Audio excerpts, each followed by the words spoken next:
ইরানের সর্বোচ্চ নেতা আয়াতুল্লাহ আলী খামেনি নিহত হওয়ার পর পুরো মধ্যপ্রাচ্যে যুদ্ধ ছড়িয়ে পড়েছে। তেহরানে দফায় দফায় তীব্র হামলা চালাচ্ছে ইসরায়েল ও যুক্তরাষ্ট্র। পাল্টা জবাবে ইসরায়েল সহ মধ্যপ্রাচ্যের বিভিন্ন দেশে ক্ষেপণাস্ত্র ও ড্রোন হামলা চালাচ্ছে ইরান। খামেনি হত্যার প্রতিশোধ হিসেবে লেবাননের সশস্ত্র গোষ্ঠী হিজবুল্লাহ ইসরায়েলে হামলা চালিয়েছে এবং লেবাননে ইসরায়েলও ব্যাপক হামলা চালিয়েছে। যুদ্ধ খুব দ্রুত ছড়িয়ে পড়ার প্রেক্ষাপটে অনেক বিশ্লেষক তৃতীয় বিশ্বযুদ্ধের শঙ্কাও দেখছেন।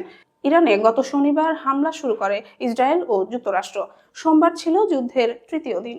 এদিন পর্যন্ত ইরান ও ইসরায়েল ছাড়াও লেবানন, সৌদি আরব, আরব আমিরাত, Qatar, Kuwait, Bahrain, Jordan, Oman, Iraq ও সাইপ্রাসে হামলা হয়েছে। এর প্রভাব আশেপাশের দেশগুলোতেও পড়েছে, অর্থাৎ প্রায় পুরো মধ্যপ্রাচ্যে যুদ্ধ চলছে। পাল্টাপাল্টি হামলায় বিপুল ক্ষয়ক্ষতির চিত্র সামনে এসেছে। ইরানের অন্তত 555 জন নিহত হয়েছেন বলে দেশটির রেড ক্রিসেন্ট জানিয়েছে। সরকারের কর্মকর্তাদের লক্ষ্য করে হামলায় আরো বহু মানুষ নিহত হয়েছেন। তেহরানের বিভিন্ন হাসপাতালেও হামলা চালানো হয়েছে। ইরানের তাবরিজ শহরের বাসিন্দা মোর্তেজা সেগিদি জানিয়েছেন, শিশুদের হত্যা ও হাসপাতাল ধ্বংসের ঘটনায় সাধারণ মানুষ আতঙ্কিত।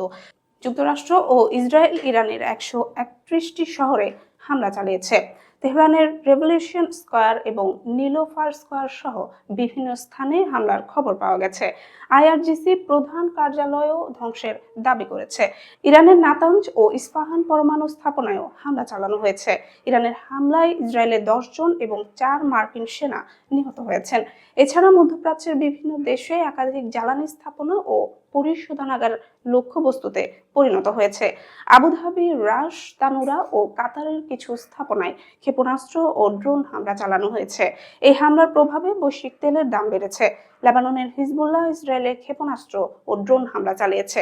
ইসরায়েলি বাহিনী লেবাননের দক্ষিণ উপকণ্ঠে পাল্টা আক্রমণ চালিয়েছে। লেবাননে 52 জন নিহত ও 154 জন আহত হয়েছেন। দক্ষিণ লেবাননের আল আব্বাসিয়া শহর থেকে প্রায় 28,500 মানুষ বাস্তুচ্যুত হয়েছেন। যুক্তরাষ্ট্রের পেন্টাগন জানিয়েছে, আমরা সময় কিছু সামরিক ও গোয়েন্দা তথ্যের উপর ভিত্তি করে যুদ্ধ চালানো হয়েছে। তেহরানের সঙ্গে আলোচনার প্রচেষ্টা ব্যর্থ হওয়ায় যুক্তরাষ্ট্র ও ইসরায়েল সর্বোচ্চ নেতাদের হত্যা করে ইরানকে নতি স্বীকার করানোর চেষ্টা চালিয়েছে। তবে ইরানি সরকার মনে করছে তারা যুদ্ধ করে টিকে থাকতে পারবে, কিন্তু আত্মসমর্পণ করলে টিকে থাকা সম্ভব নয়। মধ্যপ্রাচ্যের এই সংঘাত এখন ক্রমশ ঘন হয়ে চলেছে। দেশগুলোতে ক্ষয়ক্ষতি বাড়ছে এবং আন্তর্জাতিক জ্বালানি সরবরাহ ঝুঁকির মুখে রয়েছে।